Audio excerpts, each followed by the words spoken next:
One more time. What do you need to purchase a house? Mortgage.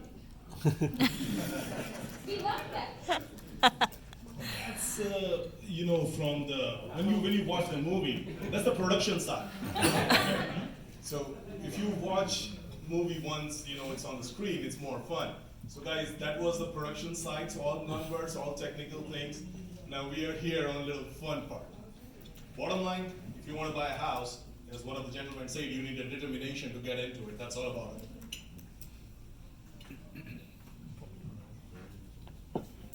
I think it's very important to talk about this because this is the first time home buyer seminar.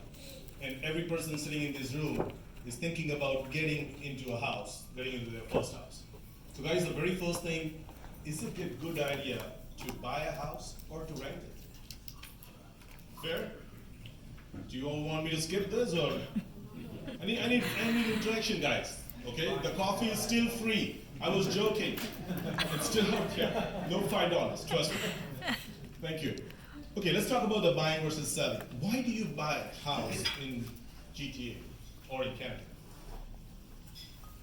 I shouldn't walk.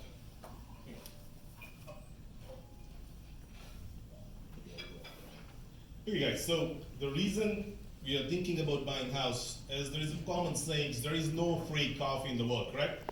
Well, except here for maybe another couple of hours. But otherwise, there is no free coffee.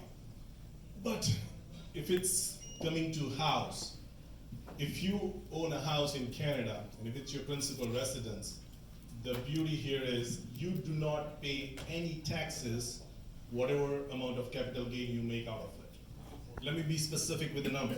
So for example, you purchase a house for $500,000, 3 years or 4 years or 5 years down the road, you sold that house and maybe you sold it for $1 million or $1.1 million.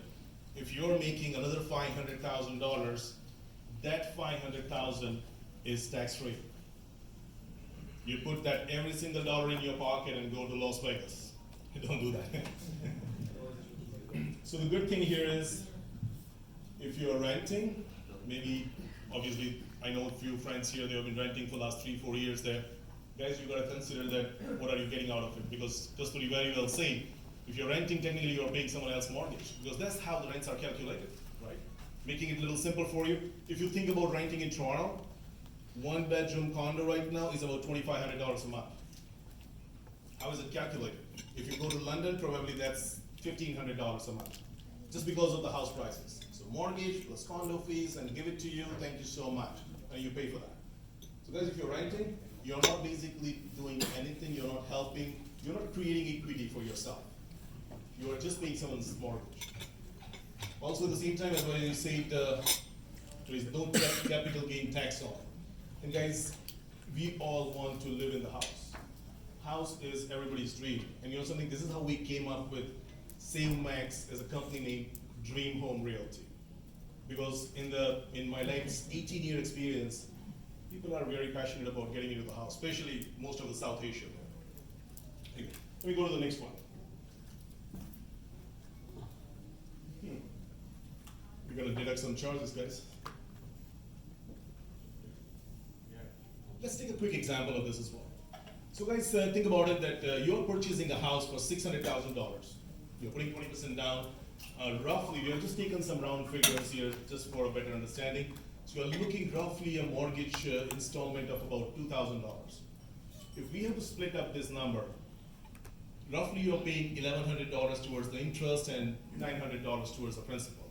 Now these numbers will keep changing. So every time when you're making a payment, this $1,100 will come down and the principal amount will increase. So maybe the 5 years down the road, it will be the other way around. So if you look at it in 5 years, interest, we're not going to get it back. The principal portion, that's your equity, what's your building. So in 5 years, you've created about $54,000 equity in your house without doing much.